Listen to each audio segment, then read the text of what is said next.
आज आपण एकदम जाळीदार असा ढोकळा तयार करणार आहोत। त्यासाठी 1 कप बेसन चाळून घेतले आहे। मिक्सरच्या भांड्यामध्ये 1 कप बेसनला 1 कप पाणी, 1 चमचा सायट्रिक ॲसिड, 4 चमचे साखर, थोडेसे हिंग आणि 1 पळी तेल घालून मिक्सरला फिरवून घेतले आहे। त्यामध्येच बेसनचे पीठ घालून तेही फिरवून घेतले आहे। केकच्या पात्राला तेल लावून घेतले आहे। गॅसवरती पाणी गरम होण्यासाठी ठेवले आहे।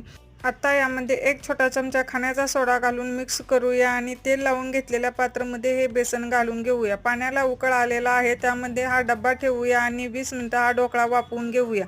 20 मिनिटं झालेले आहेत। हे पहा मस्त ढोकळा फुगला आहे। आता आपण तडका देऊन घेऊया। कढईमध्ये तेल गरम करून घेतले आहे, त्यामध्ये जिरे आणि मोहरी छान तडतडू देऊया।